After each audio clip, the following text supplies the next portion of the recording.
नमस्कार दोस्तों, आप सभी का हार्दिक स्वागत है आपके अपने YouTube channel Manish Bochiwal hands में। देखिए दोस्तों, आगामी दिनों के अंदर आरपीएससी फर्स्ट ग्रेड की भर्ती आने वाली है।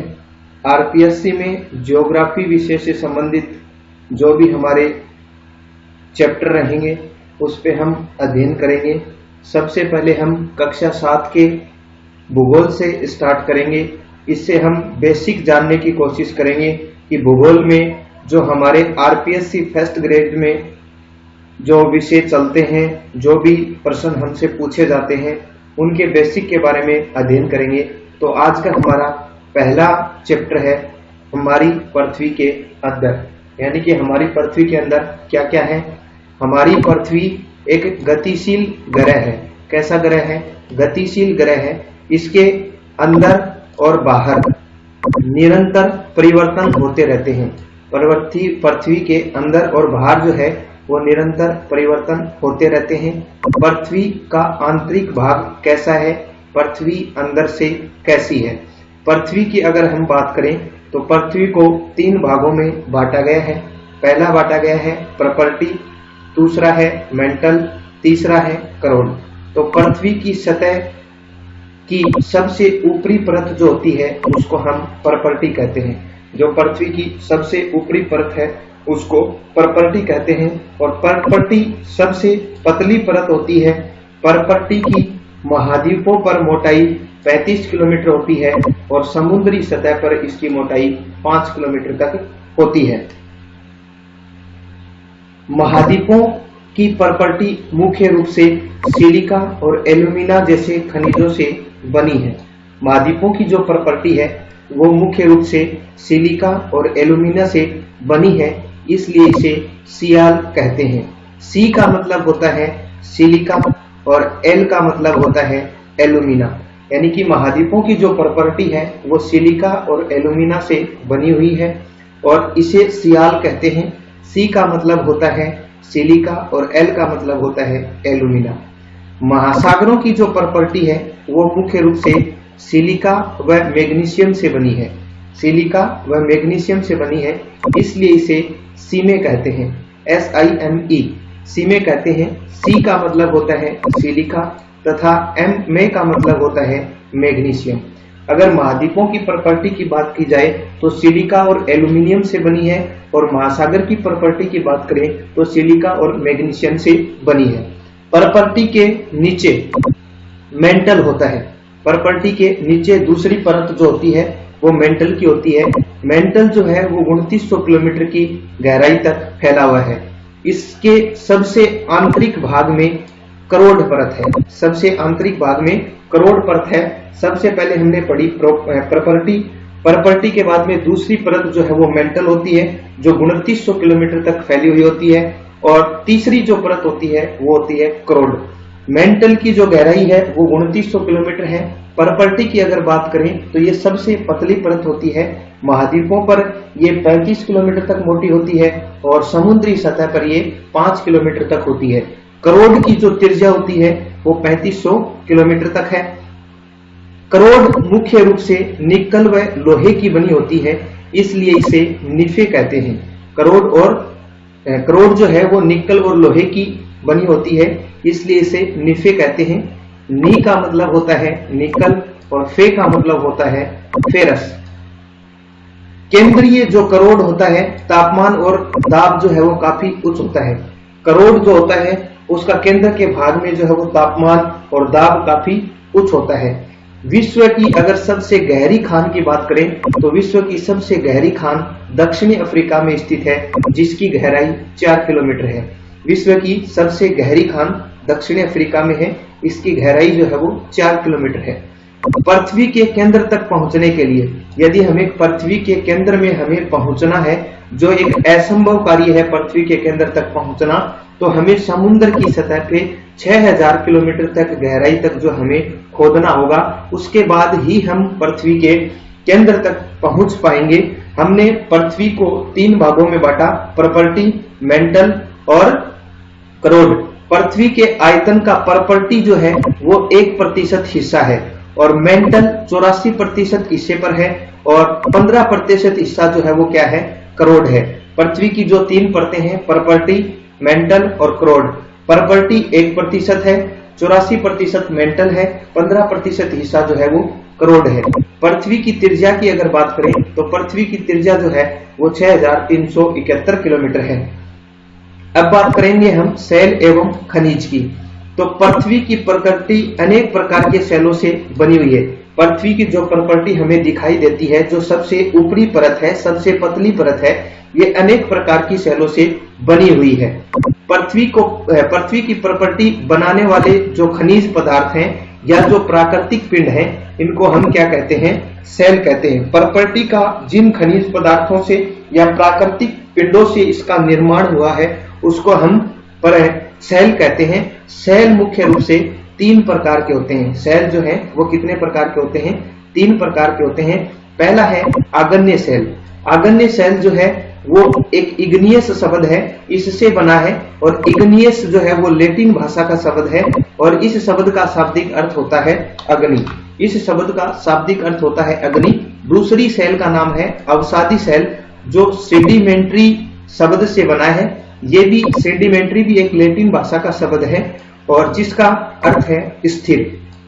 तीसरी हमारी सेल का प्रकार है कायंत्रित सेल। जो कायंत्रित सेल है वो मेटोमॉर्फिक शब्द से बना है। ये मेटोमॉर्फिक ग्रीक भाषा का शब्द है। इसका मतलब होता है आकार में परिवर्तन या रूप में परिवर्तन।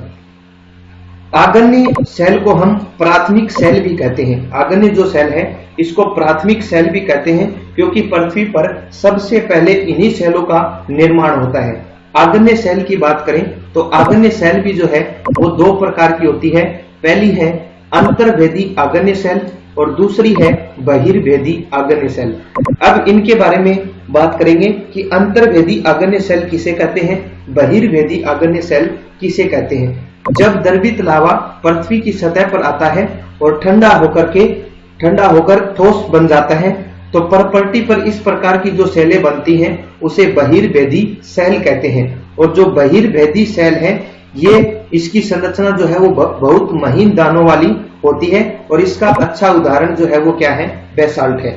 बहिर्भेदी सेल किसे कहते हैं, जब लावा पृथ्वी पर विस्फोट के साथ प्रकट होता है और तेजी से ठंडा होकर के एक विशेष प्रकार की आकृति या सेल का निर्माण करता है, जिसे हम बहिर्भेदी सेल कहते हैं। और बहिर्भेदी सेल का एक अच्छा उदाहरण बेसाल्ट चट्टानें है। अगर दक्कन के पठार की बात करें तो दक्कन का पठार जो है वो बेसाल्ट सेलों से या बेसाल्ट चट्टानों से बना हुआ है। जब द्रवित मैग्मा कभी कभी भूप्रकृति के अंदर गहराई में ठंडा होकर के जम जाता है तो इस प्रकार से जो सेलें बनती हैं उसको हम अंतर्भेदी आग्नेय सेल कहते हैं। देखिए इनके नामों से ही स्पष्ट है, बहिर्भेदी यानी कि बाहर इनका निर्माण होगा, अंतर्भेदी यानी कि अंदर निर्माण होगा। जब तक तरल पदार्थ पृथ्वी के अंदर रहता है तब तक वो मैग्मा कहलाता है। जब वो विस्फोट के साथ बाहर प्रकट होता है धरातल पर तब वो लावा कहता है। तो लावा से निर्मित जो सेल है वो बहिर्भेदी सेल है और मैग्मा से निर्मित जो सेल है वो अंतर्भेदी सेल है। यानी कि पृथ्वी के अंदर जब मैग्मा उसकी गहराइयों में ठंडा होकर के जम जाता है तो इस प्रकार से जो सेलों का निर्माण होता है वो अंतर्भेदी सेलें होती हैं। और जब लावा धरातल पे विस्फोट के साथ प्रकट होता है और ठंडा होकर के जम जाता है तो इस प्रकार की जो सेल होती हैं उसे बहिर्भेदी सेल कहा जाता है। जो अंतर्भेदी सेल है वो धीरे धीरे ठंडा होता है, इसके कारण जो है इनके दानों का रूप जो है वो बड़ा होता है। ग्रेनाइट जो है वो इसका एक अच्छा उदाहरण है अंतर्भेदी सेल का। सेल लुढ़ककर, चटककर या दूसरे से टकराकर छोटे छोटे टुकड़ों में टूट जाती है और इन छोटे टुकड़ों को हम क्या कहते हैं, अवसाद कहते हैं। सेल क्या करती है, या तो लुढ़क करके या फिर चटक करके या फिर दाब या ताप के कारण या एक दूसरे से टकराने के कारण जो है वो चट्टानें या सेलें जो है वो टूट जाती हैं। इनके जो टूटे हुए हिस्से होते हैं उनको क्या कहते हैं, अवसाद कहते हैं। और ये अवसाद हवा के द्वारा या फिर जल के माध्यम से एक स्थान से दूसरे स्थान पर ले जाकर के जमा कर दिए जाते हैं और इनसे जो सेल का निर्माण होता है वो अवसादी सेल होती है। ये अवसाद दबकर या कठोर होकर सेल की परत बनाते हैं। इस प्रकार की जो सेल होती है उसे हम अवसादी सेल कहते हैं। और अवसादी सेल का जो एक अच्छा उदाहरण है वो है बलुआ पत्थर। अवसादी सेल का जो है वो अच्छा उदाहरण है बलुआ पत्थर। उसके बाद में है इन सेलों में पौधों, जानवरों एवं अन्य सूक्ष्म जीवाणु जैसे कभी इन सेलों में रहे हैं जीवाश्म भी हो सकते हैं। यानी कि अवसादी सेलों के अंदर जो इन सेलों पे कभी छोटे पेड़ पौधे हैं, सूक्ष्म जीव हैं, पशु पक्षी हैं, जो इन सेलों पे रहे हैं वो जीवाश्म के तौर पे हो सकते हैं। जीवाश्म किसे कहते हैं? सेलों की परतों में दबे मृत पेड़ पौधे, जीव जंतु और अवशेष को जो जीवाश्म कहते हैं। ये जो सेलों में परतों में जो दबे हुए पेड़ पौधे, जीव जंतु के जो अवशेष हैं उनको क्या कहते हैं? जीवाश्म कहते हैं। आगन्य व अवसादी सेल उच्च ताप व दाब के कारण कायांतरित सेल में परिवर्तित हो सकती हैं। यानी कि जो आगन्य और अवसादी सेल हैं, जो सेलों के दो प्रकार हैं, पहले आगन्य सेल, दूसरी अवसादी सेल। अवसादी सेल को द्वितीयक सेल भी कहा जाता है और आगन्य सेल को प्राथमिक सेल भी कहा जाता है। प्राथमिक और द्वितीयक सेल जब उच्च ताप और दाब के कारण जो है वो कायांतरित सेल में परिवर्तित हो सकती हैं। उदाहरण के लिए है चिकनी मिट्टी, सलेट एवं चूना पत्थर संगमरमर में परिवर्तित हो जाता है। चिकनी मिट्टी, सलेट एवं चूना पत्थर जो है वो किसमें बदल जाता है? संगमरमर में बदल जाता है।